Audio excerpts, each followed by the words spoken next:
Hello. Hi friend, मैं आप लोगों के सामने गुड्डू कुमार फिर से आज लेकर आया हूँ। आज का जो पाठ होगा वो संधि का जो होगा अगला चैप्टर में अभी हम लोग पढ़े थे कि संधि के कितने भेद होते हैं, संधि किसे कहते हैं और संधि का कार्य क्या होता है, परीक्षा में संधि किस तरह से क्वेश्चन पूछा जाता है और संधि की स्वर संधि, व्यंजन संधि, विसर्ग संधि। जिस तरह से बात किए थे कि वर्ण के तीन भेद होते हैं, स्वर वर्ण, व्यंजन वर्ण, विसर्ग वर्ण। विसर्ग को ही आयोग वाह कहा गया था। जब आयोग वाह वहां बात कर रहे थे तो वहां से क्या हुआ कि वर्ण को तीन भेद आया था। उसी तरह से संधि का भी तीन भेद आया, स्वर संधि, व्यंजन संधि या विसर्ग संधि। जिस तरह से संज्ञा को पांच भेद देखे थे उसी तरह से स्वर संधि का भी पांच भेद देखे थे, जिसमें पहला था दीर्घ संधि, गुण संधि, यन संधि, आयाति संधि और वृद्धि संधि। आज हम एक करके आज पढ़ाएंगे।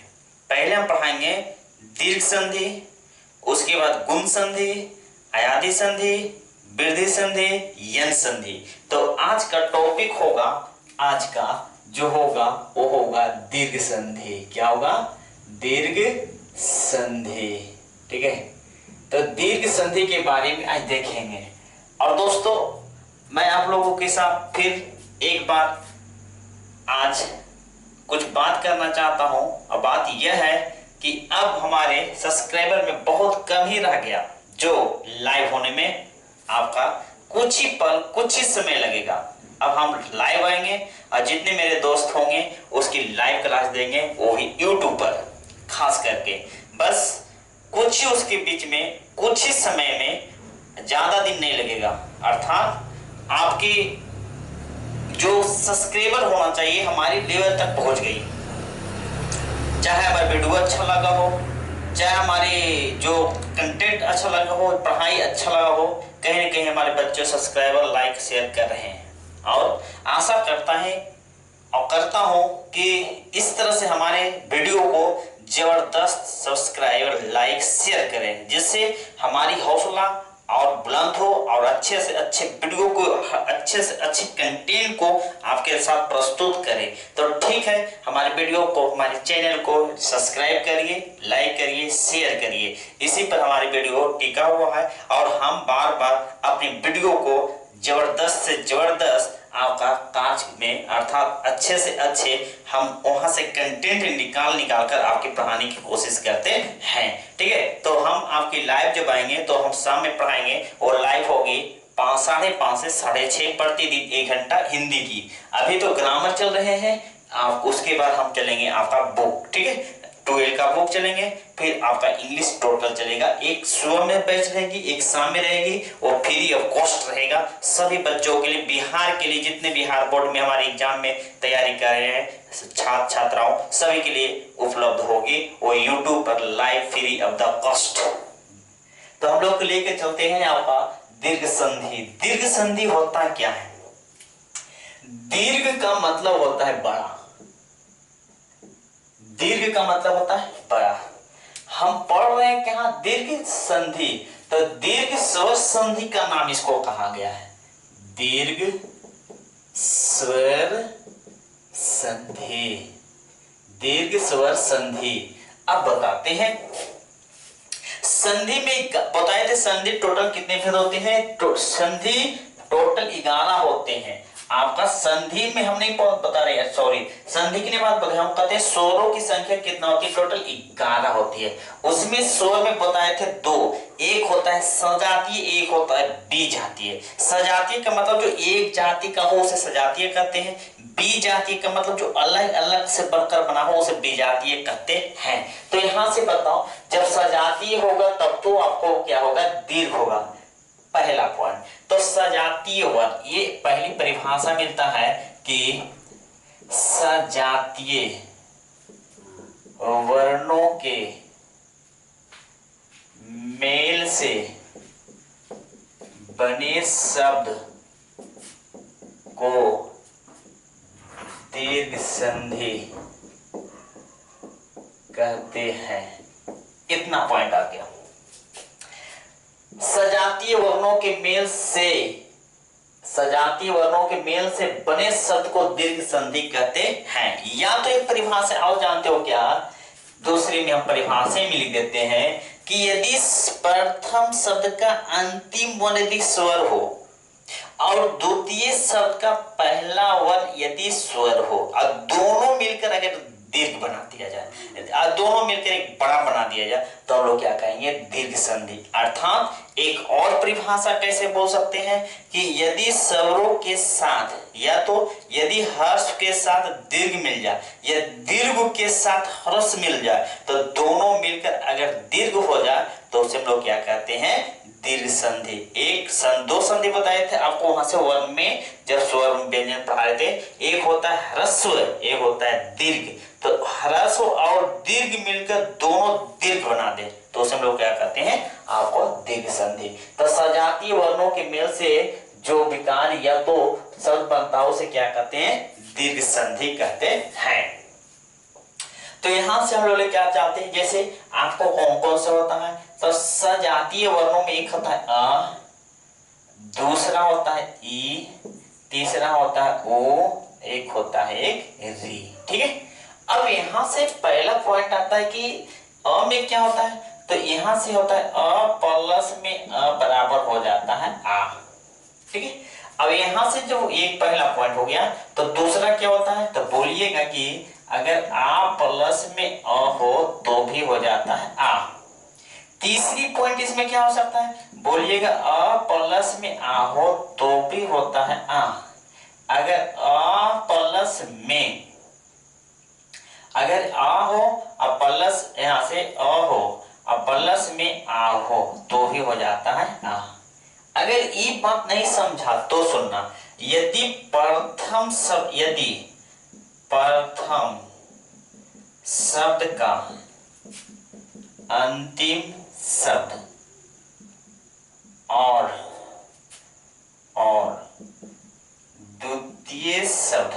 द्वितीय और आदि शब्द का पहला वर्ण हो गया, पहला वर्ण। तो यहाँ प्रथम शब्द का अंतिम वर्ण में जैसे माने अ हो या आ हो, और यहाँ से अ हो या आ हो, तो दोनों मिलकर जो बनेगा वो बनेगा आ। ठीक है, आ बन जाएगा। तीसरी पॉइंट इसमें एक हो गया। दूसरा यहाँ से क्या हो सकता है कि यहाँ से ये भी तो हो सकता है, बोलिएगा ई प्लस में ई बराबर में क्या होगा, हर सही की दीर्घ गई तो बोलोगे दीर्घ गई। अगर यहाँ से बोला जाए ई प्लस में ई तो ऊपर भी होगा ई। अगर होगा ई प्लस में ई तो ऊपर भी होगा ई। अगर होगा यहाँ से ई प्लस में ई तो ऊपर भी होगा ई। ठीक है। अब यहाँ से दूसरी पॉइंट, दूसरी में से कैसे बना लोगे कि यदि प्रथम शब्द का अंतिम वर्ण में ई हो और ई हो और द्वितीय शब्द का अंतिम वर्ण में ई हो या तो ई हो, तो ये दोनों मिलकर हमेशा दीर्घ बनाएगा जो ई होगा। ये हो गया। हाँ, तीसरी पॉइंट यहां लिख देते हैं जी। अगर आपके पास ओ हो और उसके पास ओ हो तो ह्रस्व एक होता है दीर्घ, तो हो गया ओ अर्थात ऐसे वाला। एक होता है ओ प्लस में ओ बराबर में ओ, एक होता है ओ प्लस में होता है ओ बराबर में होता है ओ, एक होता है ओ प्लस में ओ बराबर में ओ। अब चौथा जो पॉइंट हो जाता है, एक होता है री प्लस में री और ई हो जाता है री। ठीक है। तो यहां से हमको मिला कि सजातीय वर्णों के मेल से जो शब्द बनता है उसे क्या कहोगे, दीर्घ संधि। तो दीर्घ संधि में अ प्लस अ बराबर आ प्लस अ बराबर आ प्लस आ बराबर आ प्लस आ बराबर आ। यदि प्रथम शब्द का अंतिम वर्ण या तो प्रथम शब्द का अंतिम वर्ण और आदि शब्द का पहला वर्ग पहला कंडीशन ऐसे लिखे। तो पहला में क्या हुआ कि यहाँ से ई मिलेगा, दूसरा में क्या मिला, ये मिला, तीसरा में क्या मिला, ये मिला, चौथा में क्या मिला, ये मिला। ठीक है, तो यहाँ से तुम बना सकते हो, यहाँ से आप समझ सकते हो। अब एक एक एग्जाम्पल लेकर चलते हैं, एक एग्जाम्पल इसको ले लेते हैं, एक एग्जाम्पल इसको लेते हैं, एक एग्जाम्पल इसको लेते हैं, एक एग्जाम्पल इससे लेते हैं। इससे आपका स्पष्ट होगा कि किस तरह से बनाया जाता है। ठीक है, हम संधि जब बता रहे हैं तो संधि जब दो वर्णमूल लेते हैं, ध्यान देना, एक हम यहां से करना चाहते हैं, यहां सपोज है, इसी को बढ़ाते हैं। एक होता है दीप और प्लस में आवली। ठीक है, जब दीप लिखते हैं, आवली, दीप का मतलब होता है दिया, आवली का मतलब होता है आपका पंक्ति।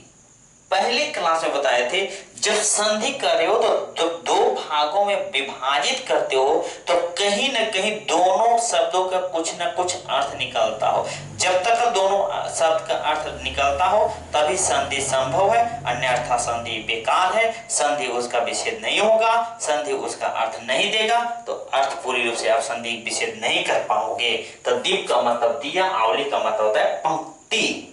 अब सुनना, अब यहां से हम तोड़ना चालू करते हैं। तो दी तो हम निकाल दिए, प्लस आधे प में प निकाल दिए, बचा हमारे पास क्या अ। अब इसमें क्या बच रहा है, तो बोलिएगा इसमें भी आपको क्या बच रहा है, तो बोलिएगा आ, प्लस में आवली। ई ओ और ई आ को क्या मिला दिया, तो बोलिएगा आ बन गया। तो प में ए मिला दोगे, जैसे दी लिखे और इसमें आधा प था, प्लस में आ प्लस व प्लस में ली, तो यहां से दी तो मिलवे करा, प मने आ तो क्या होगा पा, और अंतिम में क्या बना वली, दीपावली। ठीक है, आप देखोगे जब दीपावली में लिखते हैं दीपावली, ठीक है, और ये ऐसे भी होता है कहीं। ठीक है, इसके बाद ई वाला देखते हैं क्या करके। तो ई वाला होता है, जैसे एक एग्जाम्पल लेते हैं, ये हटा दें, चलिए हटा देते हैं। जैसे लिखते हैं कपी जोड़ इस, कपी का मतलब होता है आपका बंदर, इसका मतलब होता है स्वामी, जो बंदरों का स्वामी होता है उसे कहते हैं कपीस। अब यहां से क तो बाहर कर दिए, यहां से क को क्या कर दे, बाहर कर दीजिए, प्लस में यहां से हम लोग प को बाहर किया, अंत में क्या बचा ई, प्लस में क्या बचा ई, प्लस में सा। अभी ये दोनों क्या मिलाए थे, तो बोलिएगा ई, प्लस में क बचा हुआ है, दोनों के जोड़ोगे तो प प्लस ई बराबर पी, तो आपको ई पी। अब प्लस में ई तो खत्म हो गया, ये प प्लस ई बराबर हो गया पी, प्लस में सा प्लस में क, तो क्या बना कपिस, कपिस, कपिस हो गया। चलिए ओ वाला देखोगे, अब ओ वाला क्या करते हैं, एक एग्जाम्पल लेते हैं, जैसे लिखते हैं भानु जोड़ उदय। भानु का मतलब होता है सूरज, उदय का मतलब होता है उगना, उगना चाहे तो आपको कहते हैं इसका सूरज उदय भी कहते हैं। तो भा तो हम लोग निकाल दिए, प्लस नो को हमने आधा कर दिया, प्लस में बचा ओ, इसके बाद भी बचा ओ, प्लस में दय। अब यहां से ये दो ढूंढ, ओ को हम लोग क्या करेंगे, ओ प्लस ओ बराबर बड़ा ओ। अब देखोगे भा तो लिखे करोगे, जब ना लिखोगे तो ना के ऊ होगा तो उधर से होगा, जैसे नो लिखोगे तो इधर होगा, और दय, भानुदय। ठीक है, ये वाला तुम्हारा हो जाएगा। अब एक और लिख लेते हैं, जैसे री वाला है क्वेश्चन, यहां से थोड़ा सा मिटा देते हैं बॉस, यहां से ये वाला मिटा देते हैं, थोड़ा सा मिटा दें। जैसे पितृ ऋण, तो इसको कैसे तोड़ते हैं, जैसे पितृ जोड़ ऋण। ठीक है, तो पी तो रखे करोगे, प्लस में त रखे करोगे, री को हटाओगे, प्लस री को हटाओगे, प्लस में न हटाओगे, तो छोटे री बड़े री, तो एक री आ हो जाता, यहाँ से री हो गया, ठीक है, हो गया, नहीं आने वाला, ठीक है। तो ये दोनों की अब निकालोगे तो बड़े री को प्रयोग करोगे, ठीक है। तो बड़े री को करोगे तो पी प्लस में आधा त था, तो त प्लस में न, तो यहाँ से पी तो होवे करेगा, और त प्लस ई होगा तो ती में दो गो प्लस में न, पितृ ऋण, ठीक है। तो इस तरह से मैंने एक एक एग्जाम्पल लिया, इस तरह से हजारों एग्जाम्पल लिख सकते हो, हजारों का हजारों तुम बना सकते हो, इसमें किसी प्रकार का दिक्कत नहीं है, ठीक है।